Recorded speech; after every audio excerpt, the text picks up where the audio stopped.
محمد نبینا بنور هدینا۔ محترم حضرات، السلام علیکم ورحمۃ اللہ تعالیٰ وبرکاتہ۔ سرزمین ہند و پاک کو وہ عظمت تو حاصل نہ ہو سکی، وہ شرف تو حاصل نہ ہوا جو عظمت خطہ عرب کو حاصل ہوئی، جو شرف خطہ عرب کو ملا کہ وہاں انسانوں کی ہدایت کی خاطر انبیاء کرام و مرسلین اعظام علیہم الصلاۃ والسلام تشریف لے آئے۔ یہاں ایسا تو نہ ہوا، لیکن انہی انبیاء کرام و مرسلین اعظام کے علمی و روحانی فیضان کے امین اور وارث بن کر بزرگان دین، اولیاء امت، اسلامی اقدار کی حفاظت، عظمت رسول کی پاسداری، قوانین اسلام کی محافظت کے لیے یہاں پر ایک سے ایک ولی تشریف لائے، ایک سے ایک اللہ کے محبوب بندے تشریف لائے۔ کوئی حضرت خواجہ معین الدین بن کر، کوئی خواجہ قطب الدین بن کر، کوئی بابا فرید الدین بن کر، کوئی علاء الدین مخدوم کلیری بن کر، رضوان اللہ تعالی علیہم اجمعین، الگ الگ صورت میں، الگ الگ رنگ و روپ میں ایک ہی مشن کو آگے بڑھانے کے لیے تشریف لے آئے۔ آج جس ہستی کی بارگاہ میں خراج عقیدت پیش کرنا چاہتے ہیں، یہ وہ عظیم ہستی ہے، یہ وہ عظیم ذات ہے کہ جن کی بارگاہ میں جس نے بھی خراج عقیدت پیش کرنے کے لیے لب کشائی کی کوشش کی، یا جس نے بھی ان کی بارگاہ میں خراج عقیدت پیش کرنے کے لیے کچھ لکھنا چاہا، اپنے قلم کو حرکت دینے کی کوشش کی، تو سب سے پہلے یہ کہنا پڑا، یہ لکھنا پڑا کہ یہ وہ عظیم ہستی ہے کہ جو ہمیشہ عالم تحیر میں رہی، یہ وہ عظیم ذات ہے جو ہمیشہ عالم تحیر میں رہی، یہ عام لوگوں کی عقل سے ماورا ذات ہے۔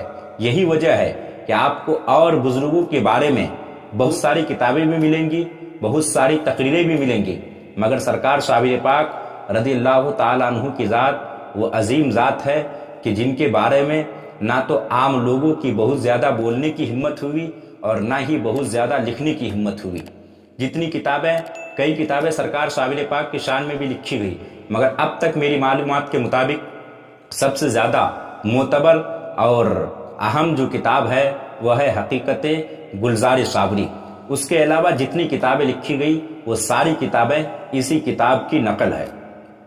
بہرحال سب سے پہلے یہ جانیں آپ کہ سرکار صابر پاک رضی اللہ تعالی عنہ کا نام علی احمد ہے۔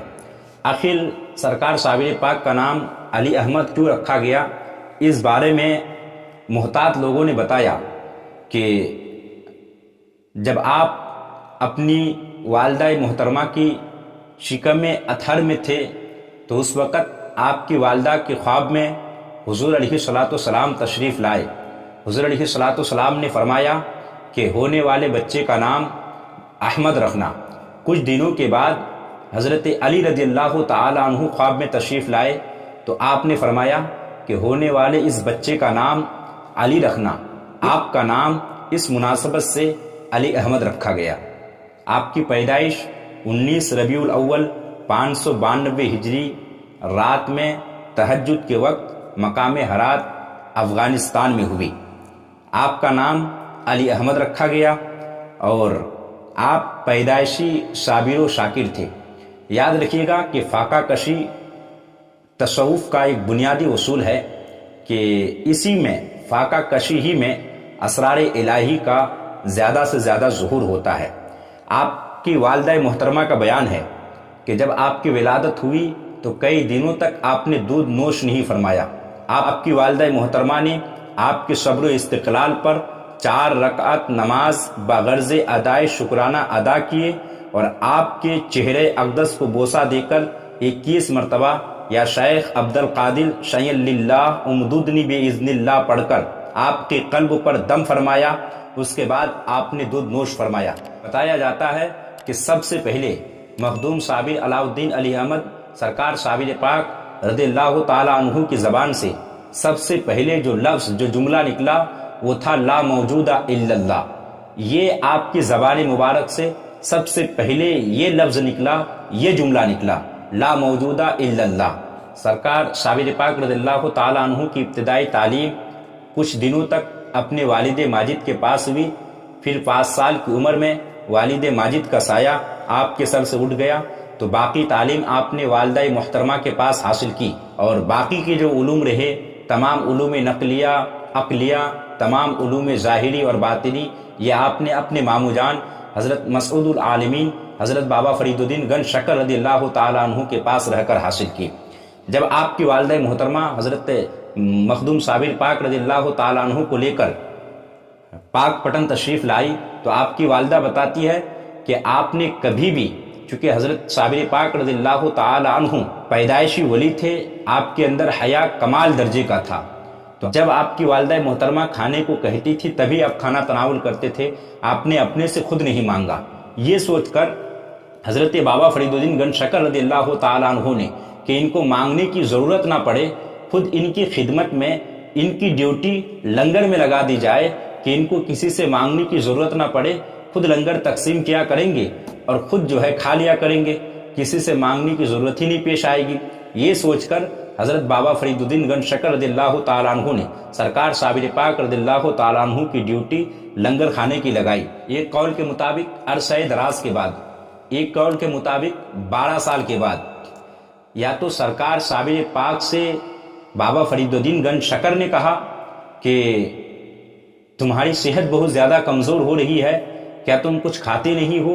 اور ایک قول کے مطابق آپ کی والدہ محترمہ جب دوبارہ تشریف لے آئی اور آپ کو اتنا کمزور و ناتوا دیکھا، تو آپ کی والدہ نے اپنے بھائی بابا فرید الدین گنج شکر سے شکایت کی کہ میرا بیٹا بہت زیادہ کمزور ہو گیا ہے۔ تو سرکار بابا فرید الدین گنج شکر نے سرکار صابر پاک رضی اللہ تعالیٰ عنہ سے پوچھا، تو آپ نے جواب دیا کہ آپ نے مجھے لنگر کی ڈیوٹی لگائی تو تھی، پر یہ ہے کہ آپ نے صرف تقسیم کی لگائی تھی، کھانے کی نہیں، تو میں صرف تقسیم کرتا رہا، میں نے اس میں سے ایک دانہ کبھی بھی نہ کھایا۔ یہ سننا تھا کہ سرکار بابا فرید الدین گنج شکر رضی اللہ تعالیٰ عنہ نے حضور صابر پاک رضی اللہ تعالیٰ عنہ کو اس وقت صابر کہا، اور آپ کا لقب اس وقت سے صابر پڑا اور آپ کو صابر کہا جانے لگا۔ آپ کی شادی کا واقعہ یہ بھی بہت عجیب و غریب ہے، لوگ اس کو بیان کرنے میں خاص کر پھسل جاتے ہیں۔ اس واقعے کی حقیقت کیا ہے؟ یاد رکھیے، آپ کی والدہ محترمہ نے اپنے بھائی بابا فرید الدین گنج شکر سے شادی کے تعلق سے بات کی، تو سب سے پہلے بابا فرید الدین گنج شکر رضی اللہ تعالیٰ عنہ نے منع فرمایا کہ یہ ہر وقت حالت جذب میں رہتے ہیں، شادی ان کے لیے مناسب نہیں۔ لیکن جب آپ کی والدہ نے ضد کی تو بابا فرید الدین گنج شکر مان گئے۔ پھر آپ ہی کی لڑکی کے ساتھ حضرت مخدوم پاک رضی اللہ تعالیٰ عنہ کی شادی ہوئی۔ جب سرکار مخدوم پاک رضی اللہ تعالیٰ عنہ اپنے کمرے میں رات میں داخل ہوئے تو آپ نے دیکھا کہ کوئی عورت ہے۔ آپ نے پوچھا کون ہے؟ تو کہا کہ میں آپ کی بیوی ہوں۔ سرکار مخدوم پاک رضی اللہ تعالیٰ عنہ نے فرمایا کہ اللہ وحدہ لا شریک ہے، اللہ ایک ہے، اس کا کوئی شریک نہیں، اس کی کوئی بیوی نہیں۔ اس کے بعد سرکار صابر پاک نے آپ کی طرف نگاہ غضب سے دیکھا تو جل کر راکھ ہو گئی۔ یہ اکثر مقررین اس طریقے سے اس واقعہ کو نقل کرتے ہیں، مگر اس کی حقیقت کچھ یوں ہے کہ جب سرکار صابر پاک کمرے میں داخل ہوئے اور داخل ہونے کے بعد آپ نے پوچھا کہ آپ کون ہیں؟ تو کہا آپ کی بیوی ہو۔ سرکار صابر پاک نے کہا اللہ وحدہ لا شریک ہے، اللہ کا کوئی شریک نہیں، اس کی کوئی بیوی نہیں، میں اسی کا بندہ ہوں، اسی کے جمال میں گم رہتا ہوں۔ یہ کہہ کر سرکار صابر پاک رضی اللہ تعالیٰ عنہ مراقبے میں گئے اور پھر وہاں پہ انوار جلالی اور اس طرح نزول ہونے لگا کہ آپ کی زوجہ محترمہ ان انوار جلالی کا تاب نہ لا سکی، اور اسی وقت آپ کی زوجہ محترمہ کا وصال ہو گیا، آپ کی زوجہ محترمہ انتقال کر گئی۔ واقعے کی حقیقت کچھ اس طریقے سے ہے، یہ کہنا کہ سرکار صابر پاک نے ایک نگاہ غضب اٹھائی اور زوجہ محترمہ جل کر راکھ ہو گئی، یہ کہنے میں کوئی سرکار صابر پاک کی تعریف یا توصیف نہیں بلکہ تنقیص ہو رہی ہے کہ آپ نے اپنی بیوی کو نگاہ غضب سے جلا کر راکھ کر دیا۔ واقعے کی حقیقت کچھ اس طرح ہے جو ہم نے بتایا کہ جب آپ کمرے میں داخل ہوئے تو آپ نے پوچھا کون ہے؟ تو کہا آپ کی بیوی ہو۔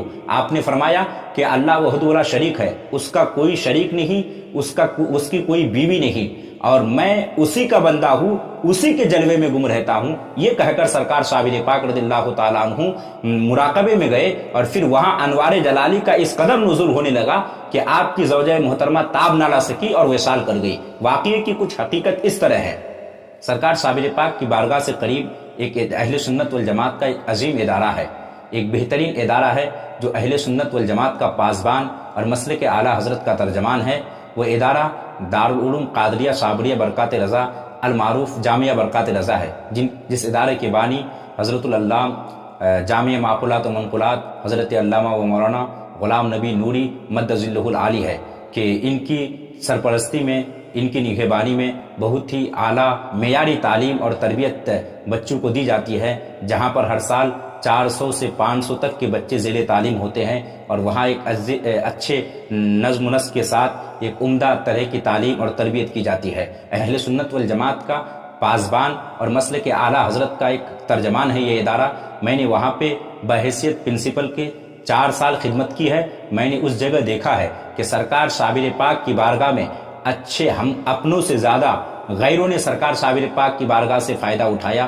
جو لوگ سرکار صابر پاک نہیں بلکہ اولیاء کرام کو برا بھلا کہتے ہیں، اولیاء کرام کے تعلق سے غلط عقیدے رکھتے ہیں، ہم نے ایسے بہت سارے لوگوں کو سرکار کی جالی پکڑ کے لٹکتے دیکھا ہے۔ آپ جائے مخدوم پاک کی بارگاہ میں، آپ دیکھیں وہاں کا نظارہ۔ اس کے علاوہ میں بات کروں سرکار صابر پاک رضی اللہ تعالیٰ عنہ کی بارگاہ کے سجادہ نشی کی بات ہوں، یا وہاں کے کارکنان کمیٹی ہوں، بہت تمامی لوگ بہت زیادہ اخلاق مند اور اچھے کردار کے مالک ہے۔